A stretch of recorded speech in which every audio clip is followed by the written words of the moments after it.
இவங்க எனக்கு துணையா இல்ல. அதான் நான் தோத்துட்டேன். இவங்க எனக்கு பணம் சப்போர்ட் பண்ணல. அதனால தான் நான் தோத்துட்டேன்.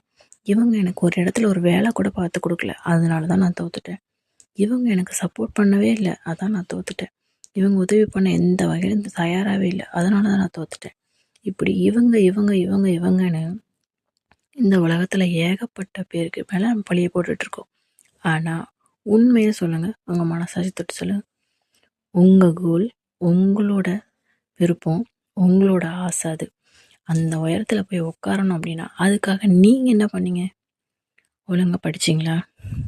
அட்லீஸ்ட் ஒழுங்கா அதுக்கான டைம் ஒதுக்குனீங்களா? அட்லீஸ்ட் நல்லா தூங்குனீங்களா? சாப்பிடவாது செஞ்சீங்களா?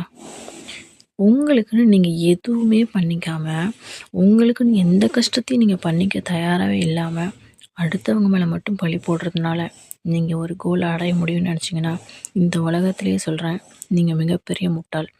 நாளைக்கு ஜெயிச்சு ஒரு இடத்துல நீங்கள் உட்காரும்போது உங்கள் மேலே இருக்க ஒரு பிளாக் மார்க் என்னவாக இருக்கும் தெரியுமா? இன்றைக்கி உட்காந்துட்டான், ஆனால் இது வரைக்கும் அவங்க அப்பங்காசில் தான் தின்னான், அவங்க அண்ணங்காசில் தான் செலவு பண்ணான்னு உங்களை ஒரு கேவலமான ஜென்மமாக தான் பார்ப்பாங்க. தயவு செஞ்சு உயரத்துக்கு போகிறது ஆசைப்படுறது தப்பு இல்லை.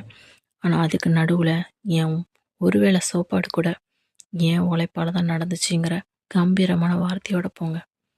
அது ரொம்ப ரொம்ப முக்கியம். நீங்கள் இன்றைக்கி என்ன வேலை செய்கிறீங்கிறது விஷயமே கிடையாது. ஃப்யூச்சரில் என்னவா இருக்க போகிறீங்கிறது தான் கோல்.